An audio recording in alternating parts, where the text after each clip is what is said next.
phuma kumasavana, phuma kumagoloko, ufunani kwiHennis umzalwane? Hayi kehle. Phuma lapho. Lesiphinde silungise bazalwane, nanka amanye ama-corrections. Ungumzalwane, uphuza utshwala.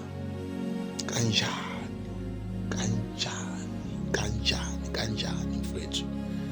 Uyakholwa, usindisiwe, wamukela uJesu, kodwa futhi unewayini wena,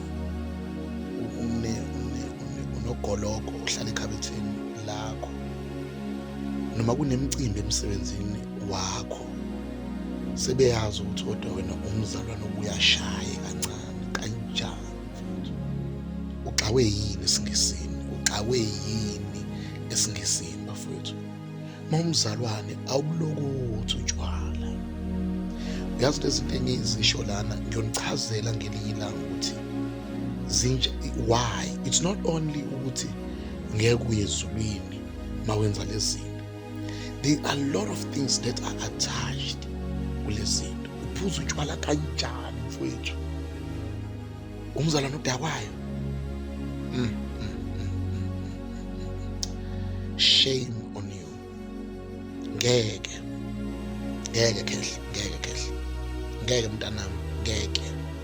Umzalwane odakwayo, umzalwane osavana, oseyaziwayo nje ukuthi uyaphuza nje, kodwa futhi uyakholwa. Uthandaza kanjani mfowethu? Uma uthandaza nje kanjani kade udakiwe ngayisolo? Abanye badakwa ngomgqibelo, ngesonto uzobamba imayikhi mfowethu, uzofakaza. Ufakaza uthini?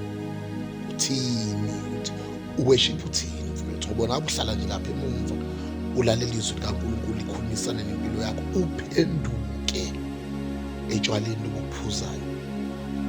Hayi ngeke bazalwane, ngeke. Impilo nje yokukholwa yomzalwane okholwayo usindisiwe ayikho etshwaleni. Wakhohliswa abantu. Impilo yomzalwane ifanele ihluke. Phuma ey'kalini, phuma kumasavana, phuma kumagoloko. Ufunani kwiHennis umzalwane? Hayi kehle. Phuma lapho.